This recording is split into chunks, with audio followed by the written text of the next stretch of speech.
we find ourselves here in this historic section of St. Joseph's Cemetery, the section we surveyed with John last summer.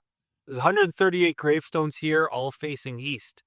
After that point, the gravestones are facing north after changes in cemetery layouts are permitted by the church. Of the 138 gravestones, there are two that are very much Irish in character. They're limestone, like this one here, which is a great example in front of us. They're limestone. They're a little narrower in profile than a typical Irish gravestone of the time. On this example here, that of James Leahy, we see a cross with an IHS on the top of it, denoting that he's a Catholic, a chalice, and a tree of life type of motif over here. But what's most interesting about this stone, I think that really bridges the connections between Canada and Ireland, is that James Leahy is a person of two places. The stone is erected by his parents, Roger Fahy and Ellen Conway, in memory of James Fahy of Douro, where we are here.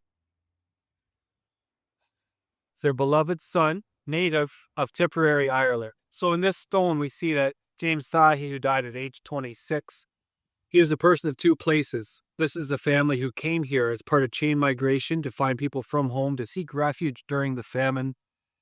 And when James died in 1851, his parents wanted to make it clear to posterity that James was a native of Tipperary, but now he was a person of Douro.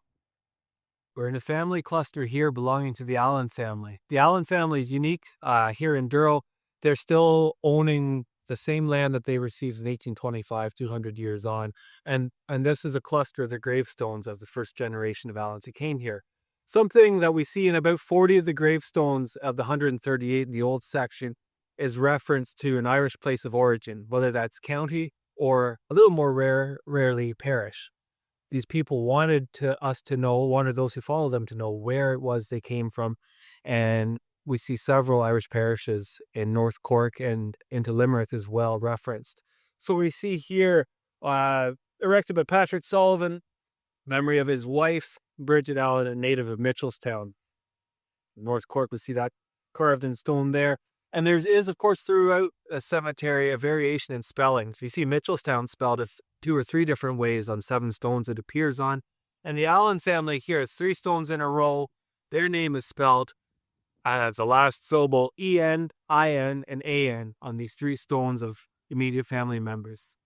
These people, when they would go in to order the gravestone for their loved one, they would often give a verbal order, and the clerk recording the order for the stone would record it as they heard phonetically. And that, I think, is why we start seeing different spellings throughout stones that are even presented beside each other. So as we go across, we see that the Allens, the next older generation, were native from Limerick, County Limerick here. And as we go on to the stone of Edmund Allen, who was the father who led a large family here in 1825, we see he's a native of Galbally, County Limerick. Neat stone that really jumps out once you start to dig into it. The stone in memory of John O'Leary, native of County Cork, Ireland, died August 6, 1850, age 70. But most significantly here, also his wife, Margaret Callahan, died January 10th, 1824. This is a family that came to Douro in 1825. There were no Irish Catholic families in the area here before that year. Significantly, Margaret is memorialized as dying in 1824. Of all the people buried here in the historic section of St. Joseph's, she's the only person memorialized who's buried in Ireland. A unique date that jumps out to us with our local history here, and something that her family 25 years on wanted to note, that Margaret, their mother, had died before they ever came to Canada. This is perhaps one of the most unique stones as well in the cemetery in terms of Irish place names and connections from Canada to Ireland, and connections in the land both here and at home. In memory of Dennis Leahy, who died July 15th, 1860, aged 5 years. So we've got a young boy, the name Dennis up here, and a Lamb of God motif, sacrificial lamb, kind of represented by Dennis himself as a child dying. It was erected by his parents, by Dennis Leahy, native of Mitchelstown, also by his wife, Mary Maher, native of Calvert, County Cork, Ireland.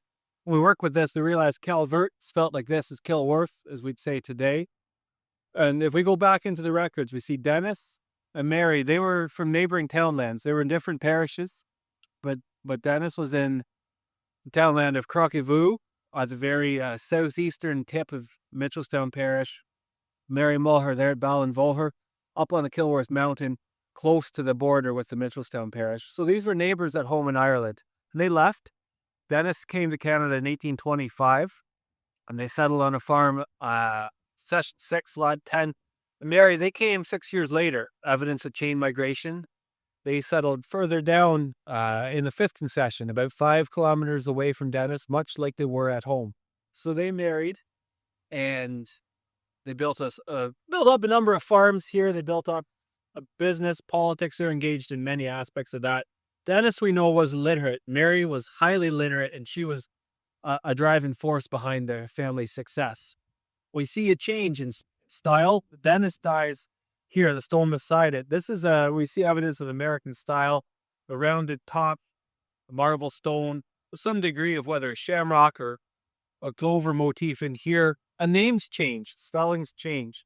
Mary Mulher, M-A-W-H-E-R, spelled here in 1860, becomes Mary Mulher, M-O-H-E-R, as the spelling standardizes in Canada in 1884. So here we have connections at home on the land, here in Douro on the land, preserved forever in stone on the land on this hillside in the cemetery. We hear voices. We hear voices from the past. We hear pronunciations. Calvert for Kilworth, Mulher for the name. Those speak to us across time and across the Atlantic Ocean as well.